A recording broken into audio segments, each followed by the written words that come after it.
Bismillahirrahmanirrahim. Assalamualaikum warahmatullahi ta'ala wabarakatuh. Alhamdulillah. Alhamdulillahirabbil alamin. Wassalatu wassalamu ala sayyidil mursalin wa ala alihi wa sahbihi wa tabi'ahum bi ihsanin ila yaumiddin. Nawaitu ta'alluh wa ta'lim wa naf'a wal intifa' wal ibadah wal istifadah wal hatha ala tamassuki bi kitabillahi ta'ala wa sunnati rasulih wa du'a ila huda wa dalalata ala al khairi wa ibtigha'a mardatihi wa qurbihi wa thawabihi subhanahu wa ta'ala. Allahumma faqihna fid din wa alimna ta'wil. Rabbi shrah li sadri wa yassir li amri wahlul 'uqdatam min lisani yafqahu qawli waj'alni waziran min ahli. Bismillahirrahmanirrahim. Alhamdulillah. Kita jumpa lagi dalam kelas Aqidah Islamiyah ini dalam kitab Jala'ul Afham. Setelah pertemuan yang lalu kita menyelesaikan tentang sifatun salbiyah, yakni sekarang kita masuk ke sifat yang setelahnya daripada sifatun salbiyah, yaitu sifatun ma'ani. Yang kita kena paham bahwasanya perbezaan hakiki daripada sifat ma'ani dan sifat salbiyah ini kan dua bahagian yang berbeza. Perbezaan hakiki antara keduanya itu adalah kalau sifat salbiyah itu perkara yang tiada. Maknanya tugas daripada sifat salbiyah itu hanya menafikan hal-hal yang tak pantas bagi Allah Subhanahu wa taala dan tak layak bagi Allah Subhanahu wa taala. Akan tetapi berbeza dengan sifatul ma'ani, yang mana tugasnya sifatul ma'ani ini adalah memberikan atau mengisbat.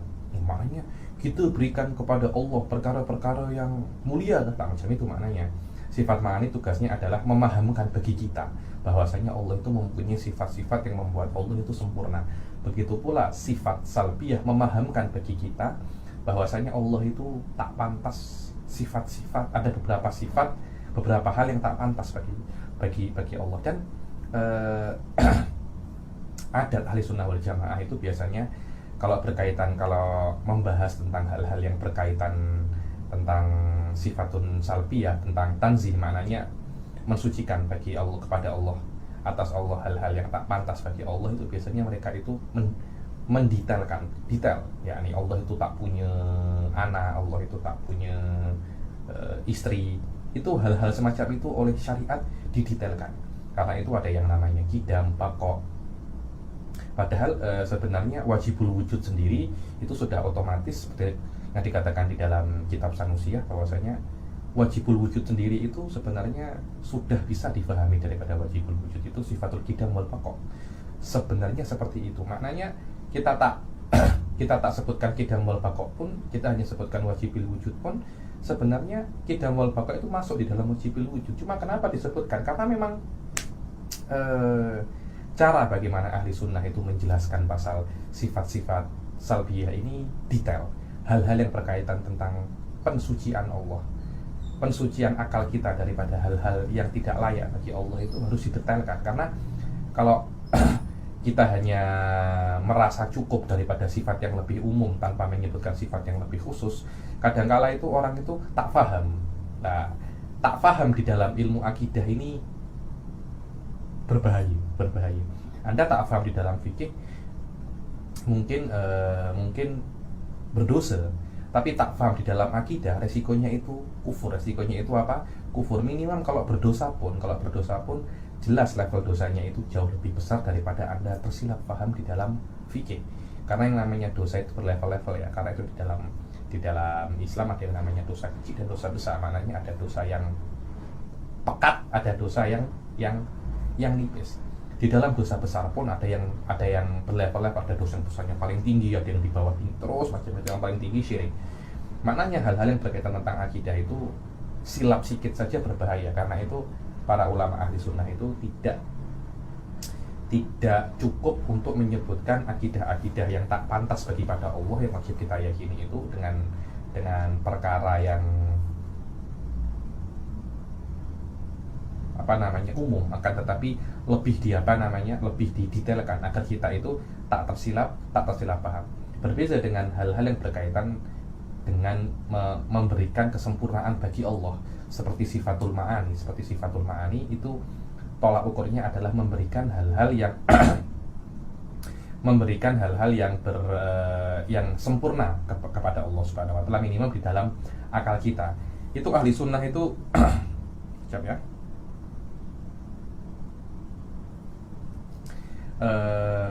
Ahli sunnah tak nak detail pasal itu. Kenapa? Karena dari awal kita itu diberitahu oleh Rasul Shallallahu Alaihi Wasallam bahwasanya Anda akan tahu hakikat daripada Allah. Anda cuma tahu beberapa hal saja. Karena itu hal-hal yang berkaitan tentang sifat-sifat yang ada pada zat Allah Subhanahu Wa Taala kita tak diberitahu banyak, hanya sedikit saja. Dan cara ini saya kira bertolak belakang dengan bagaimana Wahabiyah itu deal dengan sifat-sifat Allah Subhanahu Wa Taala. Mereka sebaliknya, hal-hal yang berkaitan tentang tanzih, tentang mensucikan Allah, mereka lebih global, maknanya tak detail. Akan tetapi hal-hal yang berkaitan tentang itsbat dengan makna memberikan kesempurnaan bagi Allah, mereka detail. Karena itu mereka mempunyai bab namanya al-asma wa sifat. Apa itu asma wa sifat? Asma wa sifat itu adalah secara global adalah sifat-sifat yang ada di dalam hadis, akan tetapi tidak ada dalil qat'i untuk sifat-sifat itu, tapi disebutkan di dalam hadis. Itu namanya al-asma wa sifat, seperti yad, ain, rejil. Semuanya itu adalah pembahasan-pembahasan yang ada di dalam Wahabi. Ahli sunnah wal jamaah tidak melihat itu sebagai pembahasan inti di dalam akidah. Akan tetapi mereka mempunyai kaidah seperti yang satu disebutkan oleh Sahib Jauharah, wa kullu nasin awhamat tashbiha awilhu awfawid warum tanziha. Hal-hal yang berkaitan tentang itsbat kamalat yang pada diri Allah mengisyaratkan ada semacam persamaan antara Allah dan makhluknya, itu kena ditakwil. Itu je. So, maknanya hal-hal yang berkaitan tentang itsbatul kamalat lillah Subhanahu wa taala itu bukan perkara yang yang dipandang terlampau detail, terlampau esensi di dalam ilmu tauhid. Kenapa? Karena dari awal Anbiya wa Rasul itu mengatakan kepada kita, engkau tak akan tahu hakikat Allah. Bahkan setelah engkau mati, engkau tak akan tahu. Kenapa? Karena Allah itu qadim, sedangkan Anda itu hadis. Perkara yang hadis tidak akan mampu untuk mengetahui perkara yang qadim. Walaupun Anta sudah meninggal. Wa mu'tamad jumhur ahli sunnah wal jumhur ahli sunnah wal jamaah. Wallahu a'lam. Ini adalah sebuah intermezzo, pengenalan muqaddimah. Kenapa di dalam sifat-sifat salbiyah atau yang berkaitan tentang tanzih, ahli sunnah itu mendetailkan, detail sangat. Akan tetapi di dalam babul isbat, ahli sunnah itu tak terlampau detail, berbeza dengan berbeza dengan Wahabi. Falasifah pun di kelompok yang berbeza daripada orang-orang Islam, tak jauh beza daripada Wahabi dari perspektif detail dan tak detail. Mereka mengklaim bahwasanya mereka itu mengetahui hal-hal yang berkaitan tentang zat Allah secara qat'i daripada dalil akli yang semuanya dibantah oleh Imam Ghazali dalam kitabnya Tahafutul Falasifah. Dan di antara hal-hal yang berkaitan tentang kesempurnaan bagi Allah Subhanahu wa taala, ahli sunnah itu hanya mengatakan ada 7, yaitu sifatul ma'ani. 7 itu pun masih ada khilaf. Minimal 2 di antara 7 itu masih mukhtalafun fihi, yaitu as-sama' wal basar. Yang mana sama' wal basar ini menurut jumhur ahli sunnah itu adalah sifat yang wujud, yang hakiki. Akan tetapi menurut guru saya Syekh Said Foda, bahwasanya itu adalah salah satu perspektif daripada ilmu. Maknanya sama' wal basar itu adalah turunan daripada ilmu. Tidak ada sifat asing yang namanya sama' wal basar, akan tetapi itu adalah turunan daripada sifat ilm. Dan ini adalah salah satu pendapat Imam Asy'ari yang disebutkan di dalam kitabnya beliau, di dalam kalamnya beliau yang dinukil oleh Ibn Furat, namanya Mujarrad Maqalatul Asy'ari. Jadi dari 7 itu yang mu'tamad itu hanya 5 aja, Yusuf. Yang mu'tamad hanya 5. Sekiranya 5 ini tidak ada yang khilaf, bahwasanya 5 ini memang benar-benar thabit lillah Subhanahu wa ta'ala. Kenapa? Ya kembali kepada kaidah yang disebutkan oleh para anbiya, bahwasanya engkau tidak akan tahu hakikat Allah. Semakin sedikit engkau mengetahui hakikat Allah, itu menurut saya lebih baik bagi engkau. Kenapa? Karena hakikat Anda yang sebagai makhluk ini tidak akan mampu untuk memahami hakikat Allah Subhanahu wa ta'ala. Allah hanya memberitahu tentangnya sebagian kecil saja, yang mana sebagian kecil ini cukup untuk Anda gunakan sebagai basic keimanan Anda, dan semua amal perbuatan Anda terbina di atas apa yang disebutkan oleh Allah. Adapun semua sifat Allah engkau tak akan mampu, karena itu 20 sifat ini bukan hanya sifat Allah itu 20, tidak, akan tetapi 20 ini adalah apa yang Allah izinkan kepada hambanya untuk diketahui. Di atas itu benar pun Anda salah. So, tengok, di atas itu benar pun Anda salah. Kenapa? Kalau ada perspektif, ada unsur Anda itu macam tak pantas ingin mengetahui tentang zat yang lebih mulia daripada Anda, ya. Karena kalau umpamanya ada raja, kemudian Anda intip-intip dia punya bilik, dia akan marah. Kenapa engkau intip-intip bilik saya? Kau tak ada adab. Engkau tak ada adab. Begitulah bagaimana ulama ahli sunnah itu mengatakan bahwasanya di atas sifat-sifat ini benar pun Anda salah. Kenapa? Karena Anda tidak diizinkan oleh Allah Subhanahu wa taala untuk untuk menggali lebih dalam daripada rahasia-rahasia ketuhanan. Kenapa? Karena kalau Allah memberikan lebih daripada ini, takutnya hardware Anda itu dan software Anda tak mampu untuk tak mampu untuk menerima program-program ini, tak akan mampu.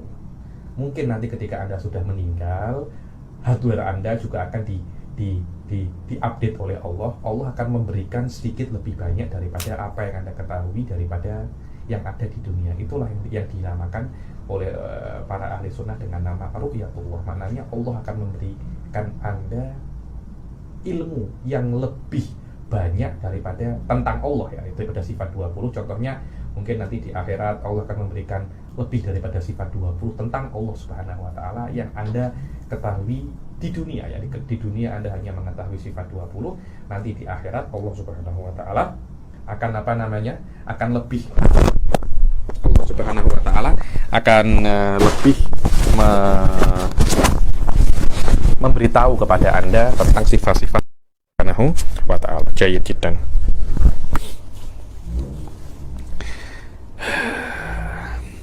Sekarang kita masuk ke dalam sifatul ma'ani, yaitu apa? Yang pertama adalah al-qudrah.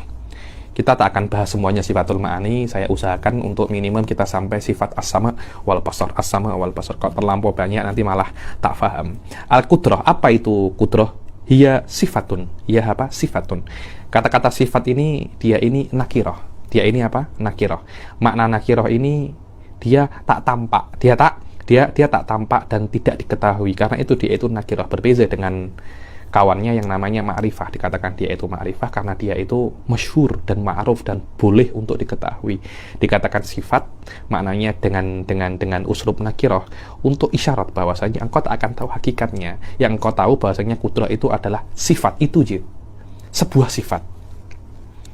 Yang mana sifat ini qaimatun bidzatihi ta'ala. Dia itu qadimah dan qaimah bidzatihi ta'ala. Makna qaimah ai maujudah bidzatihi ta'ala, maknanya qudrah ini tidak bisa untuk ada tanpa adanya zat. Maknanya zat, maknanya qudrah ini ada pada ada pada zat, dan dia itu qadimah. Bukan maknanya dulu Allah itu tak qadir kemudian menjadi qadir, tak ada semacam itu.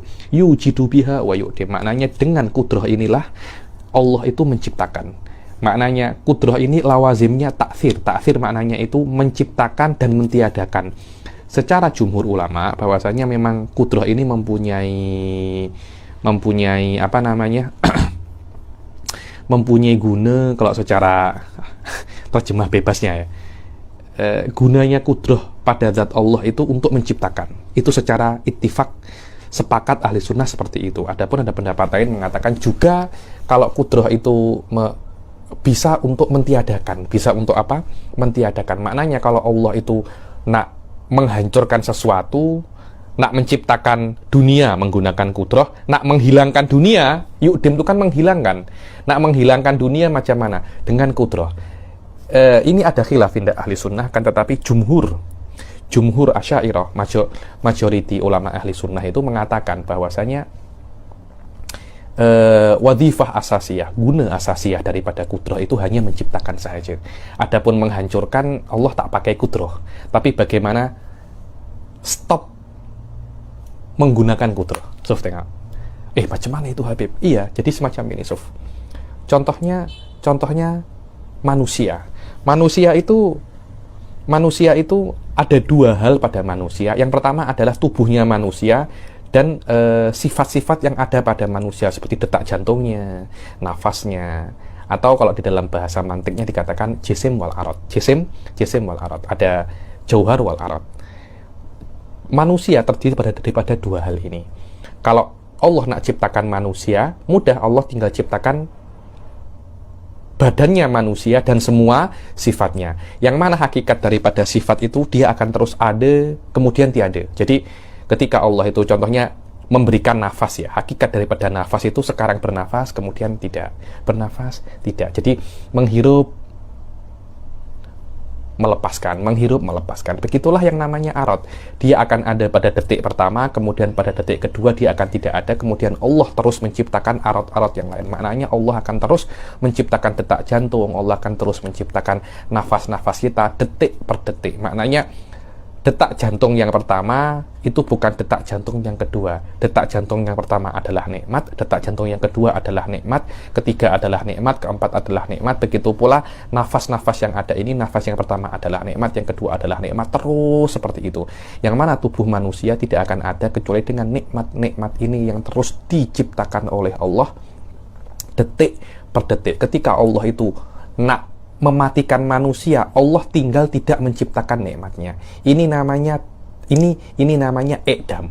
Bukan maknanya ketika Allah nak mematikan manusia, Allah menciptakan kematian, kemudian kematian itu akan menghilangkan kehidupan. Bukan seperti itu. Kalau Allah tidak menghilangkan kehidupan, Allah tinggal stop supply nikmat yang ada pada manusia daripada detak jantungnya, nafasnya. Inilah bagaimana cara Allah menurut jumhur ahli sunnah itu untuk mentiadakan sebuah benda dengan cara menstop supply aradnya, dengan cara menstop supply nikmatnya.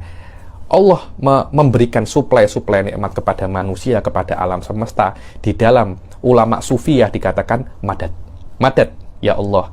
Menurut definisi, menurut istilah mutakalimin dikatakan ini adalah ta'alluqul imdad. Inilah sedikit tentang bagaimana khilaf di dalam masalah kudroh di dalam masalah kudroh, yang mana gunanya kudroh itu menciptakan dan mentiadakan. Cuma ahli sunnah khilaf bagaimana cara Allah mentiadakan. Tidak sedikit daripada ahli sunnah mengatakan bahwasanya mentiadakan ya memang mentiadakan ya memang dengan Allah. Caranya dengan mentiadakan dengan kudroh, maknanya Allah menciptakan dengan kudroh, juga mentiadakan dengan kudroh, maknanya Allah menciptakan sesuatu atau menciptakan sebuah zat atau sebuah makna. Dengan adanya makna itu, perkara yang ada itu menjadi tiada. Tak silap ini adalah pendapatnya Dasuki daripada ulama il-Azhar. Maknanya tak sikit daripada ahli sunnah itu mengatakan bahwasanya kudroh pun juga bisa mentiadakan. Tugasnya bukan hanya menciptakan. Qala ta'ala, sekarang dalil bahwasanya Allah itu mempunyai sifat kudroh Innallaha ala kulli syai'in qadir, bahwasanya Allah itu mampu terhadap segala sesuatu. Yang mana Anda kena paham bahwasanya kudroh itu dia itu hanya bisa menciptakan perkara-perkara yang mungkin. Maknanya zona aktifnya kudroh, dia itu bisa untuk intervensi di dalam perkara-perkara yang mungkin. Adapun perkara-perkara yang mustahil dan wajib, kudroh la yata'allaq, maknanya tidak ada kena-mengena dengan perkara yang wajib dan perkara yang mustahil. Maknanya kudroh tidak bisa menciptakan perkara yang wajib karena ada akan tahsilul hasil. Tahsilul hasil, perkara yang ada kok diciptakan untuk apa? Atau kalau kudroh nak menciptakan perkara yang mustahil, contohnya kudroh nak menciptakan sekutunya Allah, tak akan mungkin. Kenapa? Karena kalau dia itu mustahil, maknanya dia tidak mungkin ada. Selama dia tidak mungkin ada, maka macam mana kudroh nak adakan? Akhirnya perkara yang mustahil akan menjadi perkara yang mungkin. Dan ini perkara-perkara yang badihi, perkara-perkara yang badihi, yang mana beberapa ulama dalam badihinya ini pun ada beberapa yang salah faham di dalam masalah hal semacam ini.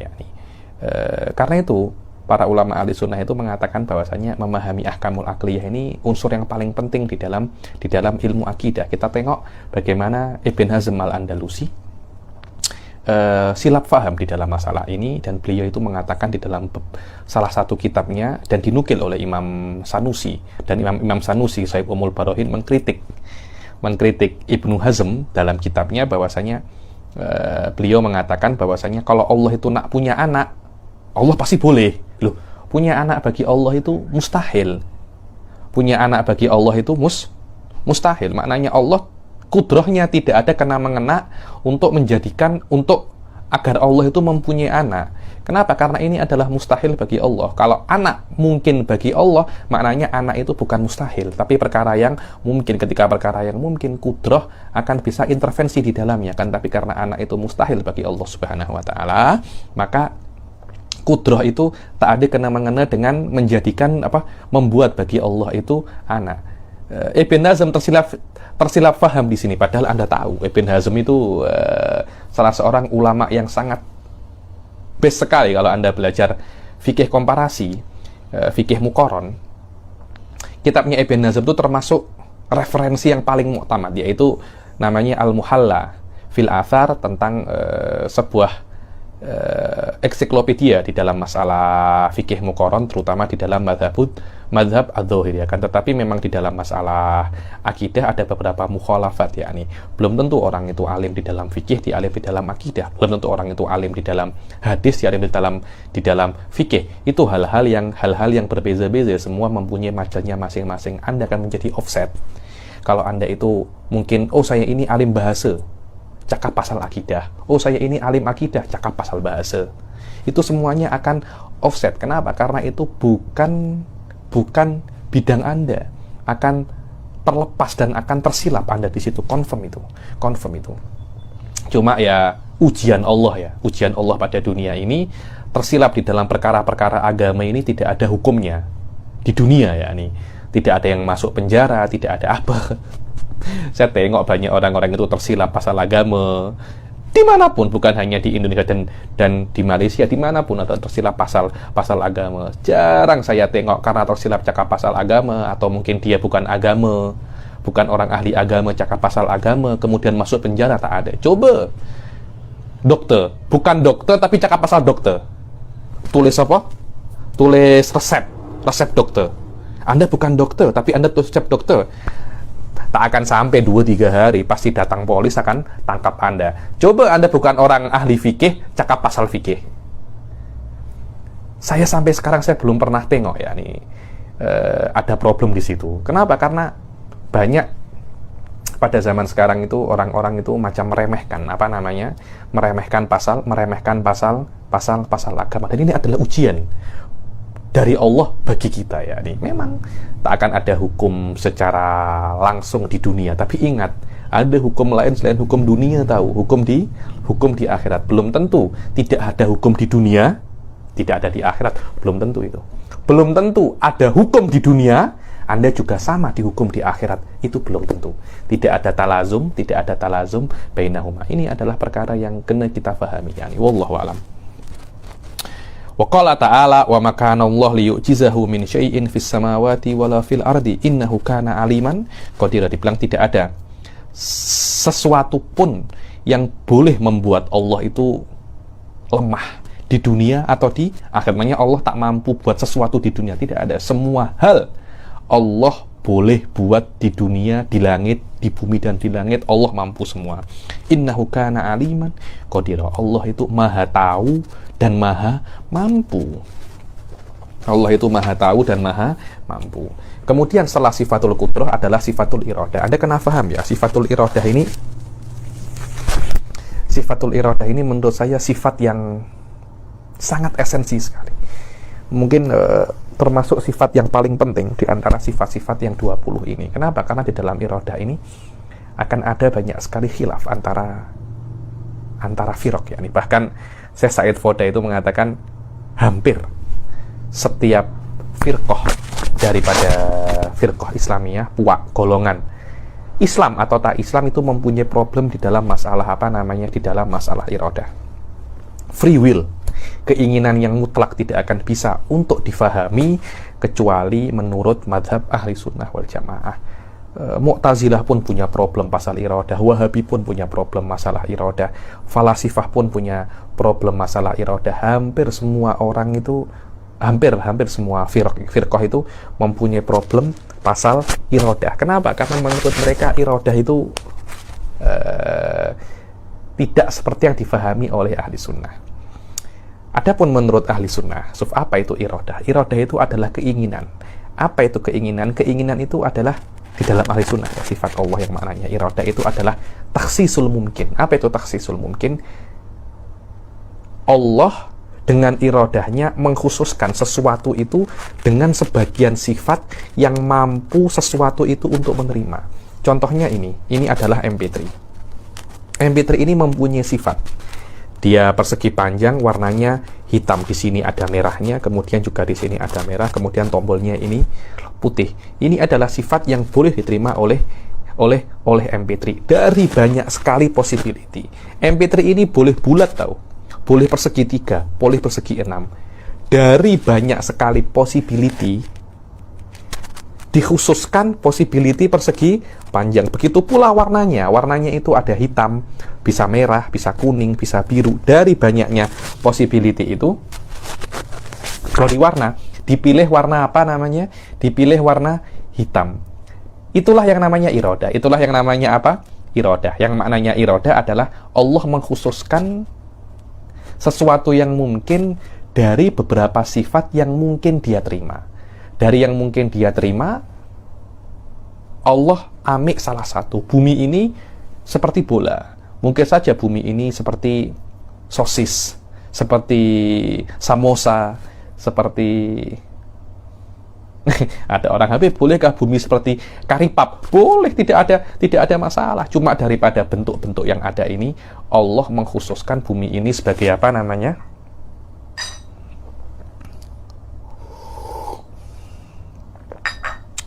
Allah mengkhususkan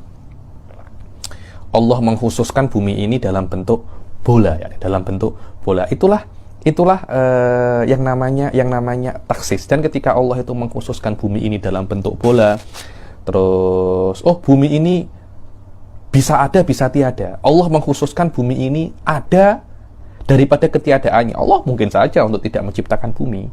Itu namanya taksis. Mungkin ada, mungkin tiada, diadakan. Mungkin bulat, mungkin segitiga, dibulatkan. Mungkin bumi ini di kiri, di kanan, diletak di tempat di mana Allah itu nak. Mungkin dekatnya matahari, mungkin jauh dari matahari. Di tempat di mana bumi itu ada, Allah mengkhususkan, Allah menginginkan bumi itu di mana di sekarang tempat bumi itu ada. Kenapa? Kenapa ya Habib? Mungkin akan ada yang tanya, ya Habib, kenapa Allah itu menginginkan bumi dalam bentuk seperti ini? Anda tidak boleh tanya seperti itu. Kenapa? Karena itu adalah hakikat daripada iradah.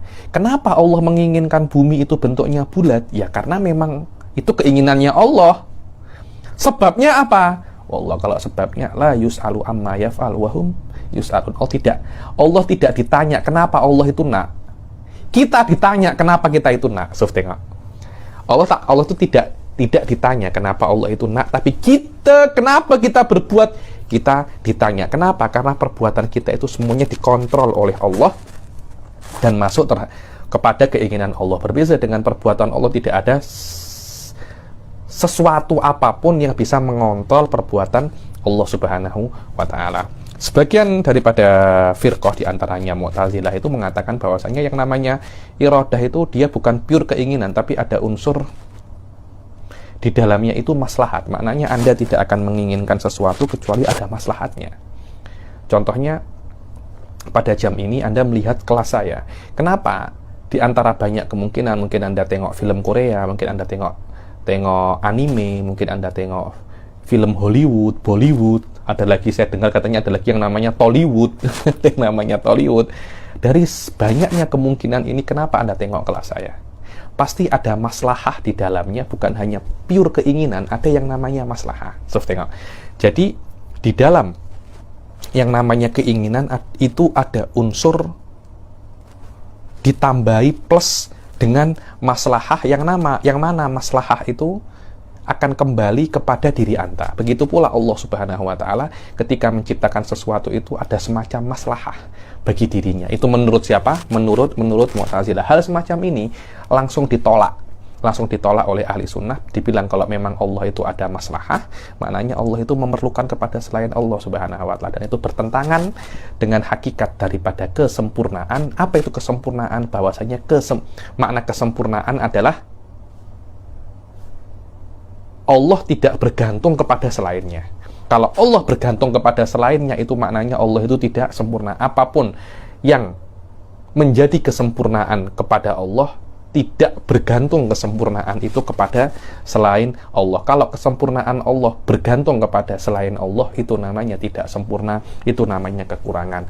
Kalau kesempurnaan Allah bergantung terhadap menciptakan alam semesta, maknanya Allah itu kurang. Ini apa yang diyakini oleh Wahabi yang mengatakan bahwasanya Allah itu menjadi sempurna kalau Allah itu menciptakan alam semesta. Maknanya Allah tidak mempunyai pilihan kecuali Allah menciptakan alam semesta. Karena kenapa? Dengan menciptakan alam semesta, Allah itu menjadi sempurna. Berbeda dengan ahli sunnah. Ahli sunnah, Allah boleh saja tidak menciptakan alam semesta, boleh saja. Allah menciptakan alam semesta Tuhan, tidak menciptakan alam semesta juga Tuhan. Karena itu, kemarin saya sebutkan di dalam Zubat apa? Ahdatsahu lalih tiyajihil ilah walau arada tarkahu lam mubtadah. Dibilang Allah itu menciptakan alam semesta bahkan bukan karena Allah nak jadi Tuhan. Tidak menciptakan alam semesta pun Allah Tuhan, menciptakan alam semesta pun Allah juga Tuhan. Terus kenapa Allah menciptakan alam semesta? Nak aja. Pure karena keinginan Allah. Allah mempunyai hikmah, tapi Allah tidak mempunyai maslahah di dalam di dalam menciptakan alam semesta ini. Apa itu hikmah? Hikmah itu adalah maksud tersembunyi, yang dimana maksud tersembunyi itu ada untuk orang-orang itu mendapat faedah daripada Allah, bukan Allah mendapat faedah daripada manusia. Allah itu menciptakan kalian agar kalian itu ambil manfaat daripada Allah, bukan Allah ambil manfaat daripada Anda. Allah tak perlu. Ini adalah perkara yang kena kita fahami tahu di dalam semua amal ibadah kita. Kita sholat bukan karena itu untung bagi Allah. Engkau kenapa suruh aku sholat tuh? Engkau sholat tak sholat, itu yang rugi, yang untung itu engkau. Engkau sholat, engkau yang untung. Engkau tak sholat, engkau yang rugi. Engkau tak sholat, engkau sholat. Allah tetap tetap Tuhan. Ada tak ada engkau, Allah tetap Tuhan. Inilah yang namanya apa? Iradah. Karena itu definisi iradah apa? Wahiyya sifatun qadimatun. Iradah itu adalah apa? Sifat. Dan ini menunjukkan bahwasanya orang-orang itu tidak ada yang mengetahui apa itu hakikat daripada apa? Apa itu hakikat daripada iradah? Karena iradah itu adalah apa? Sifatun. Sebuah sifat. Qadimah. Yang mananya dari dahulu Allah itu sejak zaman azali, sejak zaman qadim, Allah itu sudah bersifat iradah. Maknanya iradah Allah itu maujudun bila bidayah. Qaimatun bidatihi ta'ala. Yang namanya iradah itu ada pada zat Allah Subhanahu wa taala, yukhassisu mungkin biba dima yajuzu alaihi. Bilang yang mana guna daripada iradah itu adalah lawazim iradah itu adalah mengkhususkan sebuah perkara mungkin daripada hal-hal yang mungkin untuknya, sifat-sifat yang mungkin untuknya. Sebagian ulama itu dibilang yang khusus untuk mungkin itu ada beberapa hal, di antaranya wujud dan adam, tul wal kisor, kita itu tinggi ataupun kecil. Ada beberapa hal ya. Yang penting sifat-sifat yang boleh, yang mungkin untuk suatu benda dipersisikan mana yang ada, itu semuanya menggunakan sifatul apa? Iradah. Fahuwa subhanahu wa ta'ala lahu an yatasarrafa fil kauni hasba masyiatihi wa iradatihi wa hikmatihi. Maka Allah Subhanahu wa ta'ala itu boleh untuk bertasarruf, berbuat di dalam alam semesta ini terpulang kepada keinginannya. Masyiah wal iradah itu maknanya satu ya. Maknanya apa? Maknanya satu. Maknanya satu. Wahabi tak masyiah beza, iradah apa namanya? Iradah beza.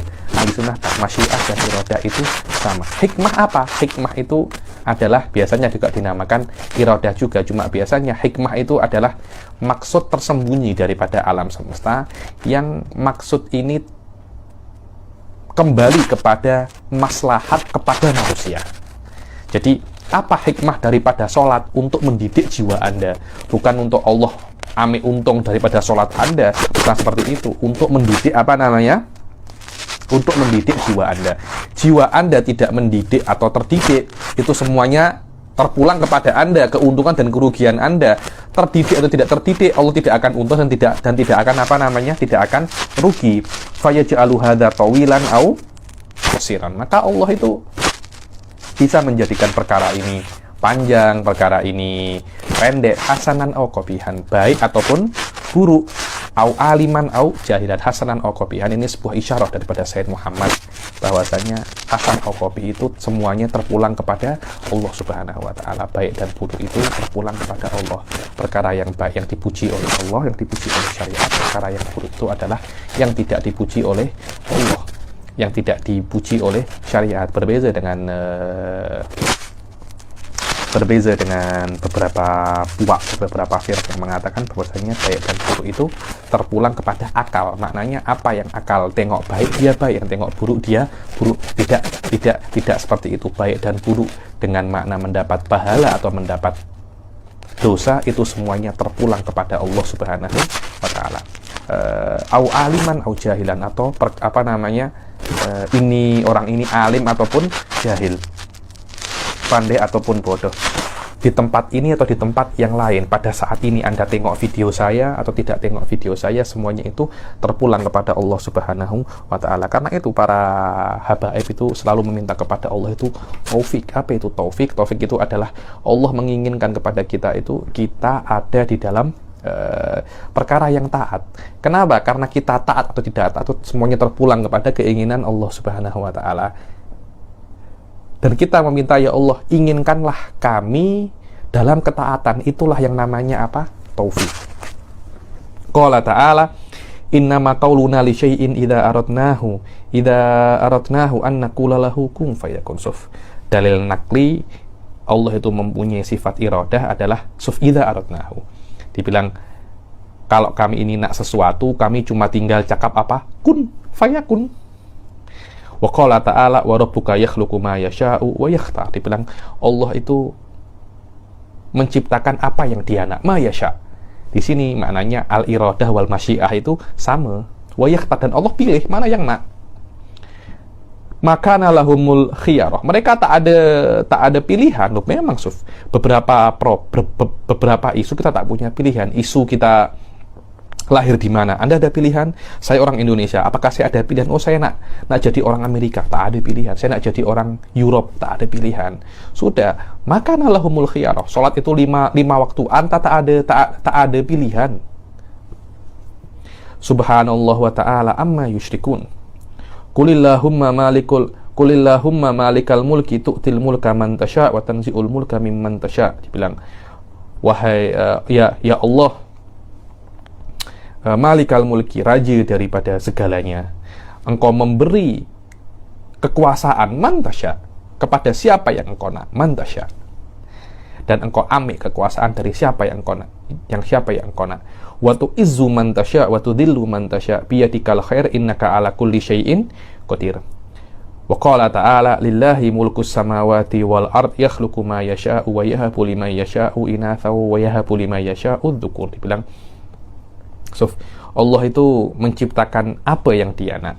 Allah beri kepada siapa yang Allah nak anak perempuan, dan Allah beri kepada siapa yang Allah nak anak laki-laki. Au yuzawwijuhum dzukronan wa inatha. Dibilang Allah akan menikahkan kepada mereka itu laki-laki dan perempuan. Wa yaj'alu may yasha'u aqima. Kalau Allah nak, Allah jadikan orang itu akim, tak boleh punya anak. Innahu alimun qadir. Inilah sifat iradah, dan Anda kena tahu bahwasanya yang namanya kudrah itu terbina atas iradah. Maknanya Allah akan menciptakan apa yang Allah nak. Yakhluqu ma yasha. Khalq itu terbina maknanya adalah iradah, maknanya adalah kudrah. Allah menciptakan apa yang Allah nak. Kalau Allah tak nak, mustahil Allah ciptakan. Kenapa? Karena yang namanya kudrah itu terbina daripada apa? Iradah. Dan sifat yang ketiga yang Anda kena mengenal dengan kudrah dan iradah adalah ilm.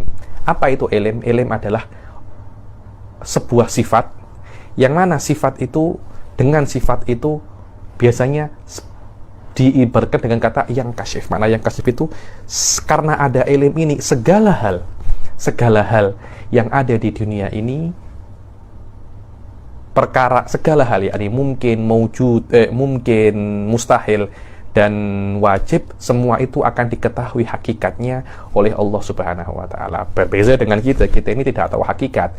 Manusia pun kita tak tahu hakikatnya. Kita cuma tahu beberapa hal yang berkaitan tentang manusia, tapi apa hakikatnya manusia kita tak tahu. Kita hanya tahu manusia itu bisa berpikir, manusia itu bisa belajar, manusia itu bisa menikah, manusia itu bisa bekerja, tapi apa hakikat manusia?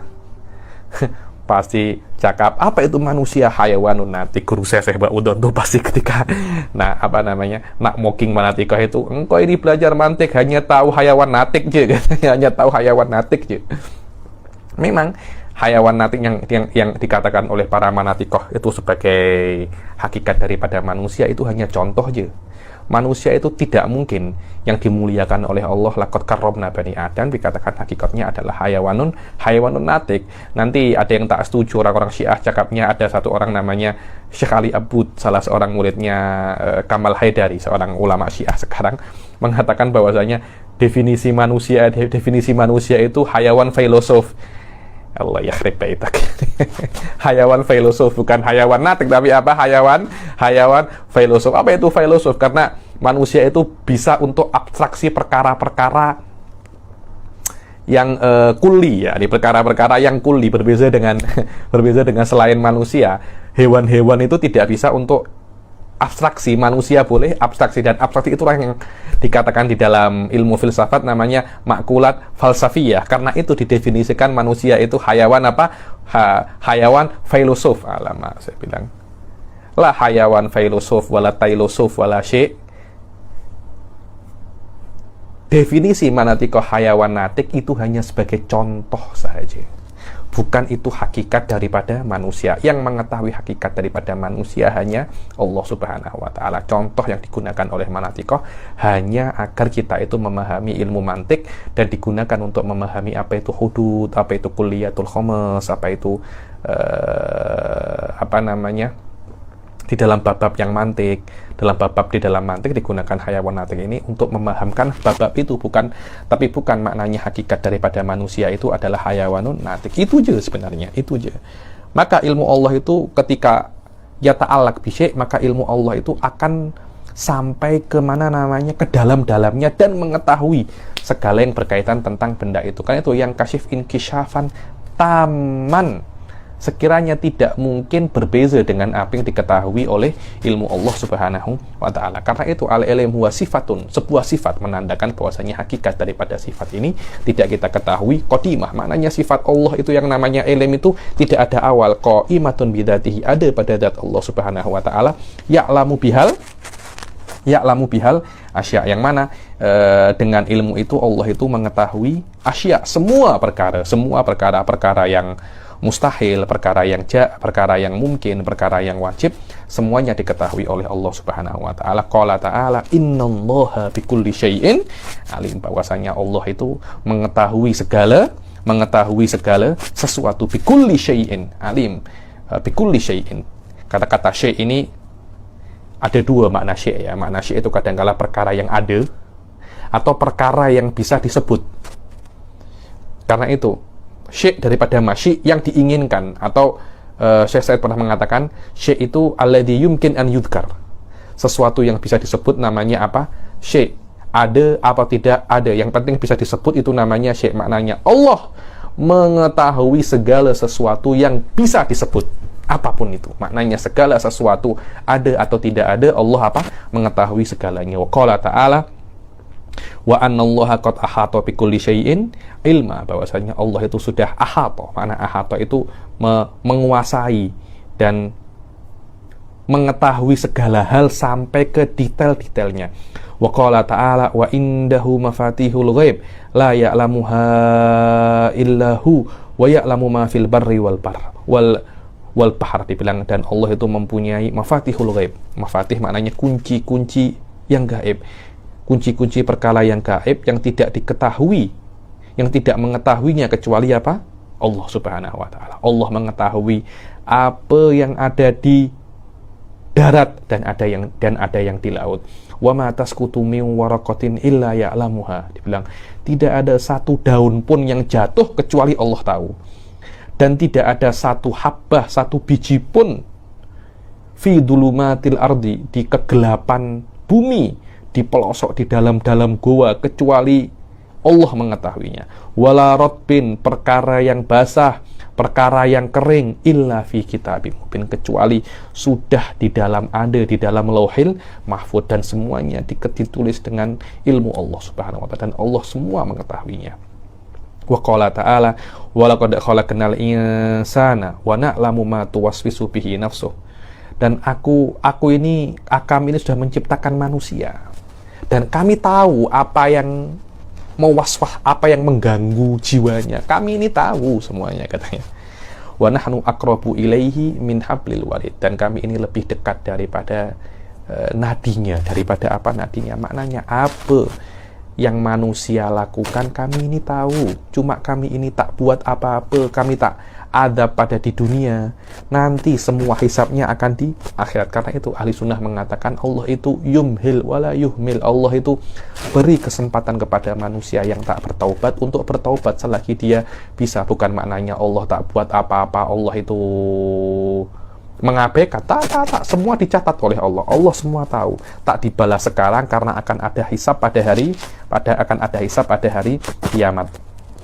Dan sifat yang selanjutnya adalah haya. Haya ini apa? Haya ini dia sifat yang dia tidak mempunyai ta'aluk, berbeda dengan kudrah, iradah, dan ilm ya. Kudrah itu ta'aluknya dengan mumkinat, iradah ta'aluknya dengan mumkinat, ilm itu ta'aluknya dengan mumkinat wal mustahilat wal wajibat. Adapun haya itu dia tidak mempunyai ta'aluk.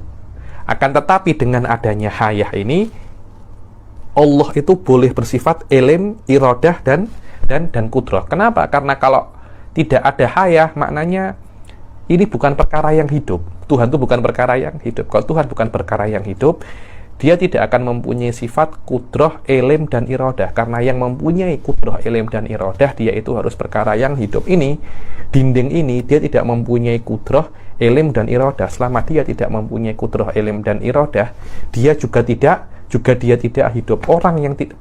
Benda yang tidak mempunyai kudrah, ilm, dan iradah, dia tidak hidup. Tapi orang yang hidup belum tentu dia mempunyai kudrah, ilm, dan iradah. Inilah yang namanya haya, yakni hidup. Apa itu hidup? Dibilang sifatun qadimatun qaimatun bidzati. Dibilang haya adalah sifat yang tidak ada awalnya. Dia sebuah sifat. Yang mana sebuah sifat ini maknanya kita tidak tahu hakikatnya. Qadimah tidak mempunyai awal, qaimatun bidzatihi tusahhih. Tusahhih maknanya dengan adanya haya, Allah itu boleh untuk bersifat ilm, kudrah, dan iradah. Kenapa? Kalau tidak ada haya, maknanya bukan perkara yang hidup. Jika bukan perkara yang hidup, dia tidak akan mungkin mempunyai tiga sifat ini. Karena adanya hidup, tiga sifat ini boleh pada Allah Subhanahu wa ta'ala. Tusahhihu lahu ay syartun, biasanya syartun lil ittisaf, maknanya adalah syarat untuk bisa bersifat kudrah dan iradah wal ilm wasama wal basar wal kalam. Falau lam yakun ta'ala hayyan ma thabatat lahu hadhihi sifat. Kalau Allah itu tidak hidup, niscaya Allah itu tidak bisa untuk mempunyai sifat untuk mempunyai sifat-sifat ini. Wa qala ta'ala wa tawakkal 'alal hayyil ladzi la yamut. Apa dalil Allah itu mempunyai sifat haya? Dalil Allah mempunyai sifat haya itu adalah qauluhu ta'ala, danakli ya, tawakkal 'alal hayy, yang maha hidup. Wa qala ta'ala huwal hayyu, hayyu, yang maha hidup, la ilaha illa huwa fad'uhu mukhlishina lahuddin.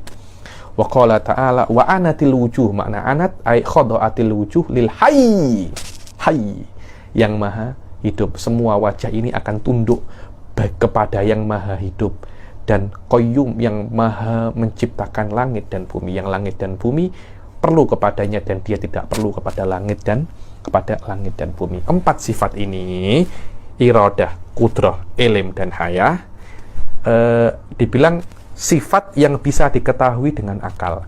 Maknanya walaupun tidak ada ayat-ayat Al-Quran, walaupun tidak ada Nabi yang mengatakan bahwasanya Allah itu hidup, Allah itu mempunyai sifat kudrah, iradah, wal ilm, akal kita akan bisa untuk sampai ke sana. Karena itu dalilnya 4 sifat ini apa? Akli. Dalilnya 4 sifat ini akli.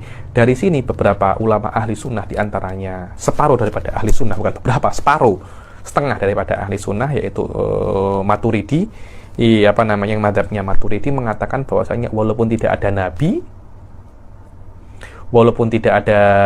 nabi, beriman kepada Allah itu wajib. Maknanya kalau tidak beriman kepada Allah akan masuk neraka. Karena itu yang namanya ahlil fatrah itu menurut Maturidiyah, begitu pula menurut Mu'tazilah tidak ada. Kenapa? Karena 4 sifat ini walaupun tidak ada nabi, Anda bisa faham 4 sifat ini. Asy'ariyah tidak. 4 sifat ini walaupun bisa difahami melewati akal tanpa adanya nabi, akan tetapi kewajiban memahami sifat ini dengan makna kalau memahaminya dan mengetahuinya mendapat pahala, tidak mengetahuinya mendapat dosa, itu tidak bisa diketahui kecuali dengan apa? Dengan nabi. Adapun Mu'tazilah dan Maturidiyah mengatakan tak yah nabi pun Anda bisa dan Anda tahu itu adalah perkara yang wajib, dan ini adalah perkara yang menurut saya esensi sangat vital sangat, karena ada beberapa orang yang tidak pernah mengenal ulama, tidak pernah mengenal Islam, mereka tetap wajib untuk beriman menurut Maturidiyah dan Mu'tazilah. Kalau saya nak misalkan mungkin di negara-negara yang sangat ketat yang tidak boleh orang luar itu masuk, mungkin kalau sekarang seperti North Korea yang tidak boleh orang-orang itu masuk, agama dilarang, kalau mereka tidak beriman kepada Allah, menurut Mu'tazilah dan Maturidiyah semuanya kekal di neraka Tapi menurut Asy'ariyah tak, mereka semua ahli fatrah dan mereka semua boleh bisa masuk surga kalau memang tidak ada dai yang sampai masuk ke sana. Ini hanya misal saja. Begitu pula orang-orang yang ada di Banjarnegara Wangse, yang ada di hutan-hutan belantara, yang tidak ada tidak ada dai yang bisa masuk ke sana, mereka masuk dalam kategori ahli fatrah. Ahli fatrah maknanya mereka tidak ada ulama atau nabi yang datang kepada mereka yang menjelaskan tentang Islam, karena itu mereka akan masuk surga walaupun mereka tidak beriman kepada Allah Subhanahu wa taala. Berbeza menurut Maturidiyah dan Mu'tazilah, walaupun tidak ada dai atau ulama yang datang kepada Anda, tidak ada nabi yang datang kepada Anda, kalau Anda tidak beriman kepada Allah dengan makna Anda mengetahui Allah itu wajibil wujud, Allah itu mempunyai sifat ilm, kudrah, iradah, dan hayah, maknanya Anda itu kafir dan Anda akan kekal di neraka. Ini berbahaya sangat kalau dengan madhabnya Maturidiyah dan Mu'tazilah, yang masuk neraka boleh berkali-kali lipat daripada yang masuk neraka menurut madhabnya Asy'ariyah. Sifat yang selanjutnya adalah sifat apa? As-sama' wal basar. Kita selesaikan sama' wal basar ini. Nanti kita berhenti di sifatul kalam insyaallah. As-sama' wal basar wa huma sifatani qadimatani. Dibilang sama' wal basar ini adalah 2 sifat yang qadimatan. Maknanya yang qadimatan yang tidak ada awalnya. Hakikatnya apa? Kita tak tahu. Cuma kita mengetahui bahwasanya 2 sifat ini ada pada zat Allah Subhanahu wa taala, yang dengan adanya sifat sama' wal basar ini, perkara-perkara yang maujud ini tankashif. Maknanya Allah mengetahui perkara-perkara yang maujud. Loh, bezanya sama ilm apa? Beza. Ilm itu mengetahui perkara yang lebih luas daripada sama' wal basar. Oh, macam itu ya? Iya. Karena ilm itu mengetahui perkara yang mungkin, wajib, dan mustahil. Akan tetapi sama' wal basar hanya mengetahui yang maujud sahaja. Maujud itu perkara yang mungkin atau yang wajib. Tapi sama' wal basar tidak mengetahui sama' wal basar tidak mengetahui perkara yang mustahil. Kenapa? Karena perkara yang mustahil bukan perkara yang maujud. Fallahu ta'ala sami'un yasma'u kulla syai'in, hatta dibilang Allah itu maha mendengar, sampai Allah itu mendengar segala sesuatu. Bahkan Allah itu mendengar dabibun namlati sauda, hentakan kaki semut hitam ala sokhrotil malsa. Di sokhroh itu batu karang yang licin, hitam. fil lailati dzulma, di malam yang gelap gulita. Tengok. Allah mendengar itu. Begitu pula Allah itu maha melihat, dan Allah itu maha melihat segala sesuatu yang ada. Maknanya selama sesuatu itu ada, Allah itu boleh melihatnya. Bahkan Allah itu boleh melihat suara, karena suara itu perkara yang ada. Allah boleh mendengar suara, dan Allah boleh melihat suara. Karena suara adalah perkara yang ada, maka sifat basor boleh melihatnya, dan sifat sama juga boleh mendengarnya. Dan sifat sama boleh mendengar warna tau. Mungkin warna itu boleh didengar. Selama dia ada, dia boleh didengar. Bagaimana mendengarnya? Wallahu a'lam, kita tak tahu. Cuma yang kita ketahui, selama itu mewujud, maka Allah boleh mendengar dan melihatnya. Apa dalil Allah itu mempunyai sifat sama wal basar? Sifat sama wal basar ini dalilnya adalah nakli. Dalilnya adalah nakli, bukan akli. Maknanya kalau tidak ada dalil Al-Quran dan Sunnah, kita tidak akan mengetahui bahwasanya Allah itu sami'un basir. Kita hanya mengetahui Allah itu alim. Allah itu alim, karena kalau Allah itu alim, takyah sama wal basar pun oke. Terus kenapa kok ada sama wal basar kita tidak boleh untuk mengingkari apa yang ada di dalam Al-Quran? Karena di dalam Al-Quran Allah mengatakan Allah itu sami' wal basir, kita kena nuthbit ma asbatahullah. Qala ta'ala qad sami'allahu qawla allati tujadiluka fi zawjiha wa tashtaki ila Allah wallahu yasma'u tahawurakum. Di dalam suratul Mujadilah Allah mengatakan bahwasanya Allah itu mendengar perkataan perempuan yang berdebat denganmu. Rasulullah berdebat dengan masalah suaminya, dan dia mengadu kepada Allah Subhanahu wa taala. Allah itu mendengar percakapan kalian. Innallaha sami'un basir. Wa qala ta'ala idhaba ila fir'auna innahu tagha. Wahai Musa dan Harun, pergilah kepada Fir'aun. Innahu tagha, dia itu sudah melebihi batas. Faqula lahu qawla layyinan la'allahu yatadzakkaru aw yakhsha. Katakan kepadanya kata-kata yang lembut, kata-kata yang sedap. Semoga dia itu ingat dan dia itu takut kepada Allah, ya. Kepadaku katanya Allah. Qala rabbana innana nakhafu an yafruta alaina aw yatgha. Nabi Musa dan Nabi Harun takut, ya Allah, kami takut Fir'aun itu akan berbuat macam-macam kepada kami. Katanya Allah, qala la takhafa innani ma'akuma asma'u wa ara. Kau jangan takut, aku suruh engkau dan aku akan cek engkau terus. Aku mendengar dan melihat engkau berdua. Jadi jangan takut. Bukan maknanya aku suruh, aku lepas tangan. Tidak, aku suruh engkau dan aku akan terus menaungimu, dan aku akan terus cek kamu, dan aku akan terus melihat kamu. Kamu jangan takut. Kalau ada apa-apa sebelum Fir'aun buat, aku akan turunkan kekuatanku. Aku akan buat apa yang aku buat. Inilah sama wal basar. Insyaallah yang akan datang kita akan masuk ke sifatul kalam. Sifatul kalam ini dia sikit-sikit pelik sikit. Saya akan jelaskan sedikit mendalam di dalam sifatul kalam ini yang sesuai dengan level basic ini. Karena di dalam sifatul kalam ini banyak pergaduhan, yang mati banyak. Karena itu nak belajar sifatul kalam kena semangat sedikit. Insya Allah kita jumpa di pertemuan yang akan datang. Wabillahi taufiq wal hidayah wa ridha wal inayah. Assalamualaikum warahmatullahi taala wabarakatuh.